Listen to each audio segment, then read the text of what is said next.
और आप ये देखिए कि भाई आम आदमी पार्टी किसी भी कीमत पर ये इनके इन प्रकरण चुनाव जीतना चाहती है और उसके लिए वो कुछ भी करने को तैयार है।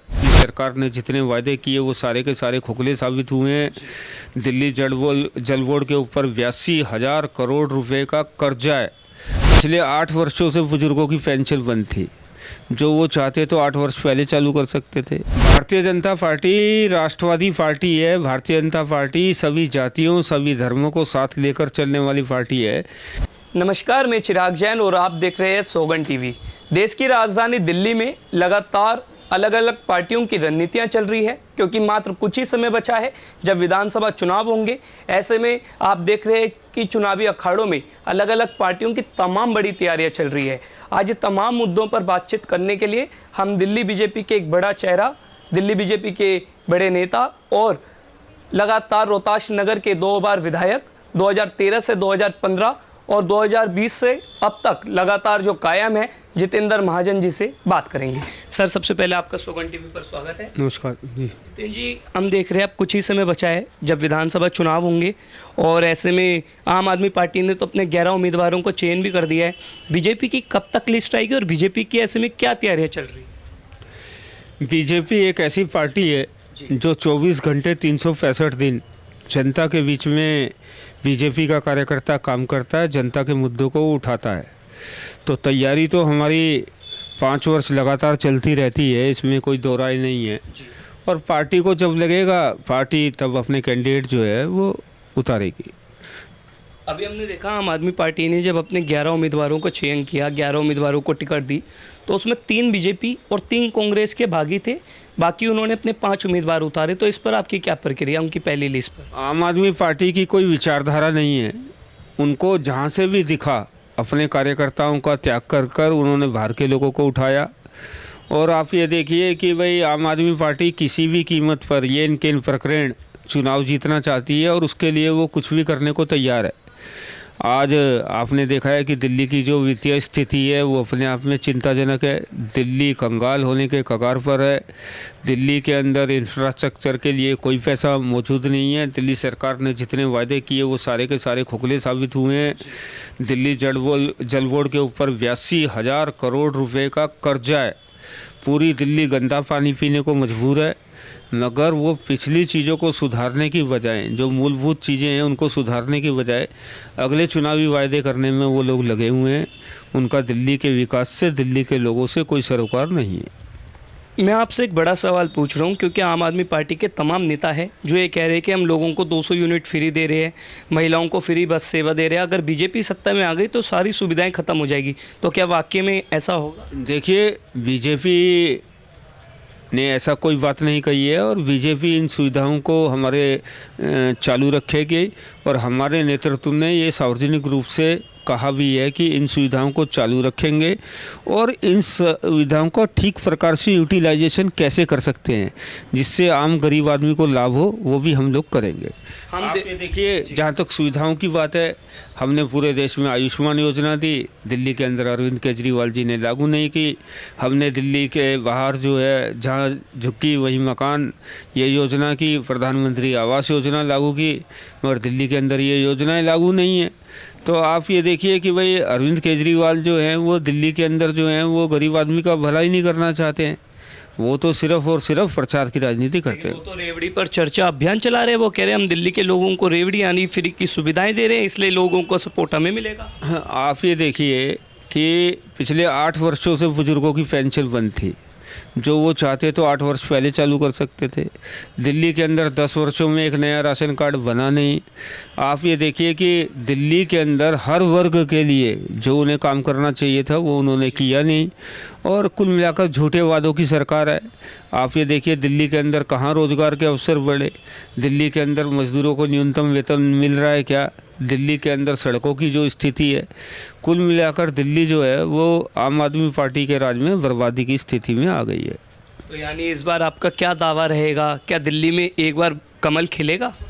दिल्ली में निश्चित रूप से कमल खिलेगा। दिल्ली के अंदर भारतीय जनता पार्टी का वनवास खत्म होगा और दिल्ली जो है आने वाले समय में भारतीय जनता पार्टी के नेतृत्व में विश्व का सुंदर शहर बनेगा। जितेंद्र जी, हम देख रहे हैं जो पार्टी के बागी नेता है वो आम आदमी पार्टी, कांग्रेस के साथ साथ अब बीजेपी में भी हो गए हैं। अनिल झा, बीबी त्यागी, ऐसे तमाम बड़े चेहरे जो है आम आदमी पार्टी में आ गए और उन्हें टिकट भी दी गई। तो आप अपने साथियों के लिए क्या कहना चाहेंगे? आप ये देखिए कि भारतीय जनता पार्टी एक वैचारिक पार्टी है, विचारवान कार्यकर्ताओं के दम पर खड़ी हुई पार्टी है और विश्व की सबसे बड़ी राजनीतिक पार्टी है। उसके अंदर इतने बड़े परिवार में एक दो उदाहरण हो सकते हैं, और आप बाकी पार्टियों में देखिए कि छोटी छोटी पार्टी हैं और उनके अंदर कोई भी रात को अपनी निष्ठाएं बदल लेता है। ऐसा भारतीय जनता पार्टी के अंदर होता नहीं है। भारतीय जनता पार्टी का निष्ठावान कार्यकर्ता विचार से जुड़ा हुआ कार्यकर्ता है और वो विचार के लिए अपनी जान भी दे देता है। इसके उदाहरण हमें जम्मू कश्मीर, केरल, पश्चिम बंगाल में देखने को मिलते हैं।